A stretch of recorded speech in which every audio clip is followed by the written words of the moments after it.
हमारे साथ मौजूद है जमात इस्लामी से नायब अमीर सैफुद्दीन साहब। कराची की आवाम का जो मुकद्दर है वो जो है उनको चोर डाकू मिले हैं, पीने को साफ पानी नहीं मिलता, टूटी फूटी सड़कें और वही जो सारी चीज़ें आपके सामने है। क्योंकि जमात इस्लामी सर फहरिस्त नज़र आती है, उसके ऊपर आवाज़ उठाते हुए कई मरतबा हमने देखा कि पानी का मसाइल हो तो जमात इस्लामी सर फहरिस्त नज़र आई है प्रोटेस्ट करती हुई। सर क्या कहेंगे? जी बिस्मिल्लाहिर्रहमानिर्रहीम। देखिए, अमन व अमान किसी भी शहर के लिए या किसी भी मुल्क के लिए एक बुनियादी चीज़ की हैसियत रखता है। अमन व अमान के बगैर तो ना कोई तरक्की है और ना कोई शहरी ज़िंदगी है, कुछ भी नहीं है। अगर खौफ व हिरास की कैफियत में लोग रह रहे हो, परेशानी की कैफियत में, कराची में आप देखिए कि ये एक दो दिन की बात नहीं है। कराची में कोई 30-35 साल हो गए कि लोग इन्हीं मुसीबतों का शिकार है। कभी यहाँ पर बोरी बंद लाशें मिल रही होती हैं, कभी भत्ते के लिए किलिंग हो रही होती है, कभी किडनैपिंग हो रही होती है, कभी ये इस तरह की वारदातें, स्ट्रीट क्राइम जिसको कहते हैं। हालांकि ये स्ट्रीट क्राइम नहीं है, बेसिकली ये बहुत बड़ा जुर्म है कि सड़क पर डकैती करते हुए किसी फर्द को मार देना या उसका माल छीन लेना। स्ट्रीट क्राइम तो छोटी मोटी कोई चीज उठा के भाग जाए तो उसको स्ट्रीट क्राइम कहना चाहिए। स्ट्रीट क्राइम के अगर इसको हल्का करने की कोशिश की जाती है, अब आप ये देखिए कि गुज़िश्ता साल की जो रिपोर्ट्स आई हैं वो बड़ी तशवीशनाक हैं। कराची के अंदर 72,000 से ज्यादा क्राइम्स हुए हैं, CPLC की रिपोर्ट है, ठीक है ना, और 18,000 से ज्यादा मोबाइल फोन स्नैच हुए और तकरीबन 12,000 के करीब मोटरसाइकिलें छीनी हैं और इसी तरह 2,500-3 हज़ार कारें जो हैं वो छीनी गई हैं। तो ये कोई मामूली रेशो नहीं है। बिल्कुल सर, ये आपकी बात ठीक है, लेकिन अफसोस का ये कि हमारे इदारे, हमारी पुलिस, ये सब कहाँ सो गए। देखें, बात यह है कि पहली चीज़ तो ये है कि जो हुक्काम है, जिनकी जिम्मेदारी है अमन व अमान की, उनका एहसास, कि उनको एहसास तो हो। आप ये देखिए कि हमारे यहाँ वज़ीर आला से लेकर IG, DIG, SSPs सारे के सारे एक रट लगाए होते हैं कि जी कराची के शहरी बड़ा चाड़ा के ये बात कर रहे हैं और कराची में जराइम इतने नहीं है। अच्छा, कभी वो दूसरे शहरों से मवाजना मुकाबला कर रहे होते हैं, कभी अमेरिका और न्यूयॉर्क से मुकाबला कर रहे होते हैं। तो इससे एक तो ये चीज़ बड़ी जो सबसे तशवीशनाक है मेरे नज़दीक ये है कि इन लोगों में ये एहसास ही नहीं है कि कराची के लोग इतने बड़े तादाद में क्राइम का शिकार हो रहे हैं। उसकी वजह क्या है कि ये लोग खुद अपने साथ 15-15, 20-20 गाड़ियाँ सिक्योरिटी के नाम पर लेकर चल रहे होते हैं। रेंजर्स है, पुलिस है, और जिस तरीके से ये रह रहे हैं, आप देखिए कि पूरे हिफाजती किलों के अंदर रह रहे होते हैं। तो इनको इस बात का एहसास ही नहीं है कि आम शहरी जो सड़कों पर चल रहा है, फिर रहा है, या आम शहरी जो किसी गार्ड के बगैर अपने घर के अंदर रह रहा है, वो किस कैफियत के अंदर है। तो पहली चीज़ तो एहसास का होना है। दूसरी चीज़ देखें, सबसे जो इस पर ख़तरनाक चीज़ है वो ये कि जिनकी जिम्मेदारी क्राइम को ख़त्म करना है, अगर वो खुद क्राइम करने लगें, वो खुद क्राइम की सरपरस्ती करने लगें, वो खुद क्रिमिनल लोगों से मिल जाएं, तो फिर आप मुझे बताइए क्राइम कैसे ख़त्म होंगे। अब पुलिस की जिम्मेदारी है क्राइम को ख़त्म करना।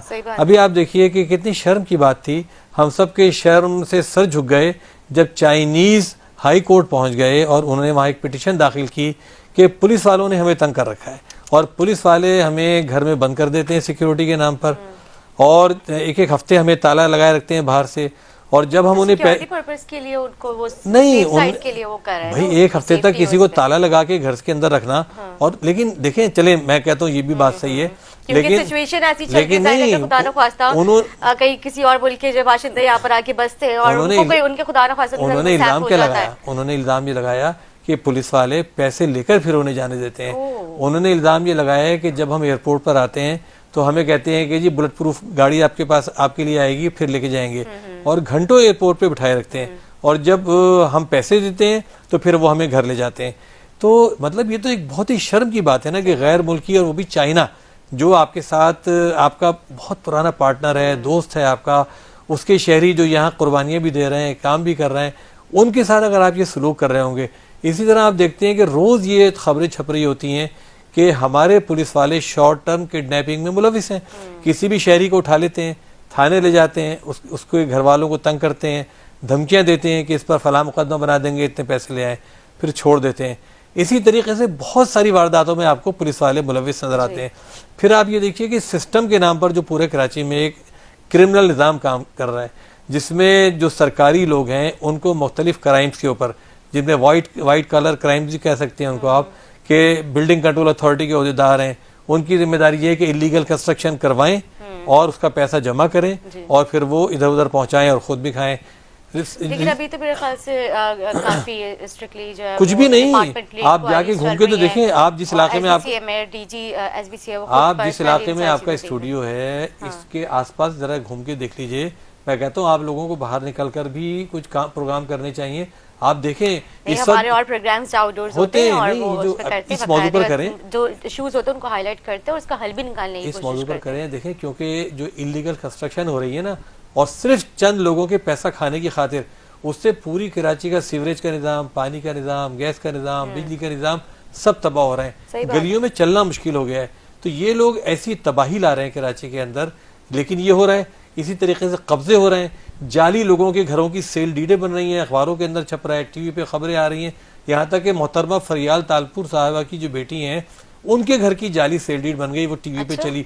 मतलब पूरा जराइम का एक निज़ाम है ना जो कायम कर रहा है, सिस्टम के नाम पर जो ये काम कर रहा है। घड़ी घड़ी बात भी आती है।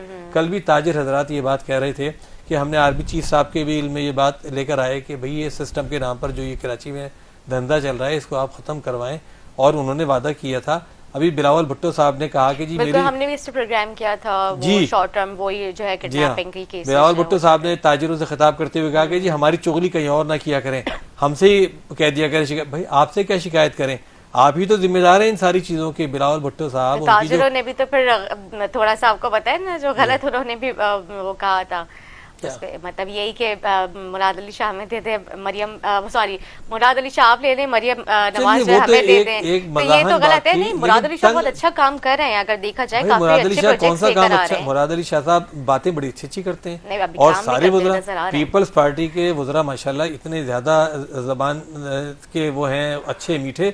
आप टीवी पर देखेंगी शर्जील मेमन साहब को सुन लें, नासिर शाह साहब को सुन लें, सईद गनी साहब को, मुराद किसी को भी सुन लें, इतनी मीठी मीठी बातें कर रहे होंगे। लेकिन शहर का हाल क्या हो रहा है? तरक्की के नाम पर वो जनाब ढोल बजाए जा रहे हैं। पूरे शहर का हाल जाके देखिए, जहां पर ये तरक्याती काम कर रहे हैं वहां जाके देखिए, लगता है गजा से बुरी सूरत हाल है।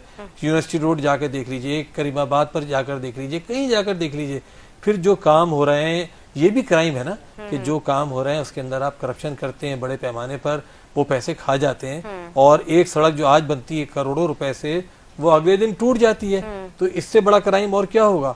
तो कराची के अंदर जो मतलब क्रिमिनल जो वारदातें कर रहे हैं वो एक तरह की नहीं है। ये डकैतियां, चोरियां, डकैती के दौरान कत्ल, भाई मुझे बताइए लाहौर में क्यों नहीं होता? मैं लाहौर गया, मैं टेलीफोन अपना छुपा रहा था कि खड़े होकर बात ना करूं सड़क पे, तो लोग कहने लगे क्या हुआ, आप बात करें। तो कुछ भी नहीं होता। तो बहुत मतलब इजीली लोग वहाँ पे मतलब अपनी जो है कॉल पे बात कर रहे होते हैं, मतलब उनको डर खौफ नहीं होता। जैसे कराची में फोन छुपा छुपा के रखने हमने। मैं नॉर्दर्न एरियाज में एक जगह गया और बिल्कुल जंगल में वो एक था होटल, वहाँ ठहर गया। तो उन्होंने मुझसे कहा कि देखिए आप बाहर जो है ना निकलिएगा। मैंने कहा क्यों, यहाँ कोई खतरा है? उन्होंने कहा नहीं, किसी इंसान से खतरा नहीं है, कोई चोर डाकू नहीं आएगा। यहाँ खतरा ये है कि भेड़िए या इस तरह के जंगली जानवर आ जाते हैं। अच्छा। तो उनसे जरा मोहतात रहिएगा। तो आप देखिए पूरे पाकिस्तान का अगर हम मवाजना करें कराची से, तो वहाँ आपको सूरत हाल बहुत बेहतर नजर आती है। लेकिन कराची में और इंटीरियर सिंध में जहाँ कच्चे के डाकू इस वक्त काम कर रहे हैं, और हमारा कराची जहाँ पक्के के डाकू काम कर रहे हैं, पक्के में भी हर तरह के डाकू। तो बहरहाल ये तो कराची में पक्के के डाकू की क्या कहानी है, ये इस पे भी हम बात करते हैं। क्या है पक्के के डाकू? जाहिर है आप भी समझती हैं कि किसे हम कहते हैं, लेकिन पक्के के डाकू फिलहाल हम इन्हीं को कह देते हैं जो रोड पे छीन रहे हैं, वारदातें कर रहे हैं, हम उन्हीं को पक्के के डाकू मान लेते हैं। कच्चे के डाकू तो ज़ाहिर कच्चे में रहते हैं, पक्के के डाकू पक्के में। मैं ये समझता हूँ कि इस वक्त कराची में कभी जराइम की लहर कम होती है तो उसको वो कम इसलिए नहीं होती कि हुकूमत ने कोई काम किया, वो कम इसलिए होती है कि डाकुओं की मेहरबानी होती है किसी ज़माने में कि वो खुद ही ये वारदातें नहीं कर रहे होते। वरना तो डाकू जब चाहते हैं, जिस जगह चाहते हैं, बड़े आराम से वारदात करते हैं और अपना काम करके चले जाते हैं। आप देखिए गुज़िश्ता दिनों हमारे DIG साहब ने ये मशवरा दिया कराची के शहरियों को कि भाई देखिए वारदात के दौरान आप मज़ाहमत ना किया करें। अब मुझे बताइए कि ठीक है, बात सही है, आम आदमी भी समझते हैं मज़ाहमत करने का नतीजा क्या हो सकता है, लेकिन हुकूमत की जानिब से इस बात का मशवरा दिया जाना और एक ऐसी एजेंसी की जानिब से जिसकी जिम्मेदारी जराइम पेशा लोगों को रोकना है, तो इससे तो लगता है ना कि आप नाकाम हो चुके हैं, आप अपना काम नहीं कर पा रहे। तो ये बड़ी संगीन सूरत हाल है मेरे नज़दीक। इस पर जो है बड़ी हमें ज़रूरत है, इसमें हमें रिफॉर्म्स की ज़रूरत है, पुलिस में रिफॉर्म्स की ज़रूरत है, जुडिशल सिस्टम में रिफॉर्म्स की ज़रूरत है। हुकूमत को सोचने की ज़रूरत है कि अब बस हो चुकी है, ठीक है, अब बस हो चुकी है और इसको किसी तरीके से काबू में करने की कोशिश करें। और जो इनके अपने लोग इससे मुलविस हैं, जो हुकूमती एहलकार, पुलिस के एहलकार इनमें मुलविस हैं, उसकी बड़े पैमाने पर छटाई करें, इसमें अपना और पराया ना देखें। जैसा भी आपने कहा कि अभी जो कैमराज है मतलब वो एक्टिव नहीं है। नहीं एक्टिव मैं पूरे कराची के हवाले, एक्टिव तो अभी भी हैं। अभी भी आपको देखें तो इन कैमरे की वजह से ही इन्वेस्टिगेशन जो डिपार्टमेंट है उनको एक बड़ी सपोर्ट मिलती है। अदरवाइज कहाँ है, सेकंडों में वो वारदात होती है, उसका सबूत कहाँ से लाएं? वो कैमरा है जो उस चीज़ को फोकस करती है। अब ये ज़ाहिर है हुकूमत के नुमाइंदा हैं। अब ये भी देखें ना, आपके सामने यही वाली बात कह रहे हैं कि जी दूसरे शहरों से मुकाबला कर रहे हैं। असल में जब भी अब मैं गंदा हूँ, मैं कहूँगा जी दूसरे भी तो गंदे हैं, ये इससे थोड़ी काम चलता है। देखिए बात यह है कि आपको अपना शहर देखना पड़ेगा और ये बात आपको माननी पड़ेगी कि पाकिस्तान के दूसरे शहरों में जराइम इतने ज़्यादा नहीं है, ठीक है ना। कराची में जराइम बहुत ज़्यादा है। दूसरी बात यह है कि इन जराइम को कंट्रोल करने के लिए आपने क्या किया। देखिए सेफ सिटी प्रोजेक्ट है जिसमें पूरे कराची में कैमराज लगने थे। सेफ सिटी प्रोजेक्ट शुरू हुआ, उसमें जाली कैमरे लगा दिए गए, उसमें वो खराब कैमरे लगा दिए गए, जिसके नतीजे में तकरीबन काफी करोड़ों का बजट रखा गया था। हर दफा रखा जाता है और ये अभी से थोड़ी दसियों साल से चल रहा है। लेकिन जो कैमरे जब जहाँ लगाए गए उनमें से आधे कैमरे नाक़िस, और ये जितने भी लोग पकड़े जाते हैं ये तो प्राइवेट जगहों पर जो लोगों के कैमरे लगे हुए ज्यादातर उससे पकड़े जाते हैं। उसके बाद आप थानों का हाल देखिए।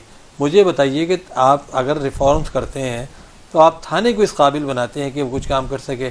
अगर आप थानेदारों की अपॉइंटमेंट पैसों पर करेंगे, अगर उसको आप ठेके पे थाने देंगे, हर SHO को आप 3-3 महीने की लगाएंगे, 3 महीने बाद फिर उससे मुतालबा पूरा नहीं होगा तो उसको हटा देंगे, आप मुझे बताइए कि वो थानेदार क्या काम करेगा। हाँ, ये मैं अक्सर ये बात सुनती हूँ कि मतलब आपने जो पैसे दे के जो है वो SHOs लगाते हैं, तो इसमें क्या हकीकत है? कोई भी जानने वाला आपका SHO हो जो आपसे बात करने में वो ना करे, परेशानी का उसको ना हो सामना, आपको बता देगा। मतलब ये तो पूरा सिस्टम चल रहा है, हर खाली थानेदार की बात नहीं हो रही। अब आपको पता है पुलिस वाले तो कभी सिर्फ थानेदार की बात नहीं हो रही। इसलिए आपसे जानना चाह रही क्योंकि आपने इस पॉइंट को भी आप रेज किया ना, इस वजह से मैं चाह रही थी भाई यहाँ तो बेचारा जो टीचर लग रहा होता है, टीचर की वैकेंसी बिक रही होती है, चपड़ासी लग रहा होता है, चपड़ासी की वैकेंसी बिक रही है, अगर टाउन म्यूनिसिपल ऑफिसर लग रहा है उसकी वैकेंसी बिक रही है, हर वैकेंसी बिक रही है ना।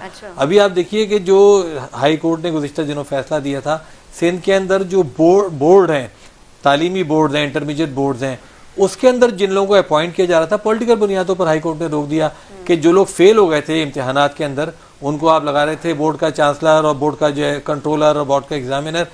इसी तरीके से थानों का हाल है। थानों का हाल इतना ख़राब है कि अगर कोई शरीफ आप देखें कि ज़्यादातर लोग वारदातें रिपोर्ट कराने नहीं जाते, वो कहते हैं हम थाने जाएंगे तो मुसीबत में फंस जाएंगे, बल्कि उल्टा वहाँ पे पैसे मांगे जाते हैं। अच्छा, जिसके यहाँ कोई बड़ी वारदात हो जाती है और वो थाने में जाकर रिपोर्ट दर्ज करा देता है, उसकी शामत आ जाती है। पुलिस वाले हर रोज शाम को आके उसके घर में बैठ जाते हैं। अब उसको चाय भी पिलाओ और वो जी क्या हुआ, ये हुआ, और मोबाइल लेके आए तो डीजल का भी खर्चा दें। अच्छा, खर्चा दें। दूसरा क्या है कि जो मुलजिम पकड़ा गया अब पुलिस वाले फोन कर रहे हैं, आइए भाई थाने में आकर पहचानिए उसको। अब आदमी मुसीबत में मुब्तला हो जाता है कि भाई मैंने रिपोर्ट दर्ज करा दी, किस मुसीबत में। और फिर वहाँ जो रवैया पुलिस वालों का, जो गालम गलौज पुलिस वालों की आपस में मुलजिमों के साथ जो होती है, तो थाने का माहौल। तो इसलिए आपको रिफॉर्म करनी पड़ेंगी। अगर आप वाकई संजीदा है तो आपको रिफॉर्म करनी पड़ेंगी, नंबर 1। नंबर 2 ये कि देखिए इस बात को हम अच्छा नहीं समझते कि हम मकामी गैर मकामी की बात करें, लेकिन ये एक हकीकत है कि इसके लिए जराइम से निपटने के लिए पुलिस का मकामी निज़ाम होता है। पूरी दुनिया में आप देखिए कि जो ये पुलिस का निज़ाम है ये मेयर के मातहत होता है, सिटी गवर्नमेंट के मातहत होता है। आप नहीं करते तो ये इसीलिए होता है। लोकल पुलिस इसीलिए होती है कि वो वहाँ के हालात को अच्छी तरह जानती है, समझती है, पहचानती है। अब अगर आप लाके कहीं से इंटीरियर से लाके कराची में SHO मुकर्रर कर देंगे तो उसको क्या पता, उसको तो समझते समझते देर लगेगी। कराची से ले जाके अगर इंटीरियर मुकर्रर कर देंगे वो भी गलत होगा। इसलिए हम कहते हैं कि लोकल पुलिस का होना ज़रूरी है, थानों की रिफॉर्म्स होना ज़रूरी है। इसी तरह जुडिशल सिस्टम की रिफॉर्म। आप देखिए कि जो लोग जराइम करते हैं, पकड़े जाते हैं, हर आदमी की 7 मरतबा मैं जुर्म करके जेल जा चुका हूँ, मैं 15 मरतबा जुर्म करके जा चुका हूँ और बेल पर बाहर आ जाता है, सजा नहीं मिलती उसको, उसके बाद वो धड़ल्ले से घूमता है। वही ना आदि मुजरिम है ना। जेलों के अंदर गैंग बन रहे हैं, जेलों में जो जमा होते हैं ये लोग, उसके बाद ये एक नया गैंग फॉर्म कर लेते हैं, फिर ये बाहर जाके वो वारदातें शुरू कर देते हैं। सपोर्ट मिल रही है तो जब भी तो वो पैर दर पे ये सारे काम कर रहे हैं ना।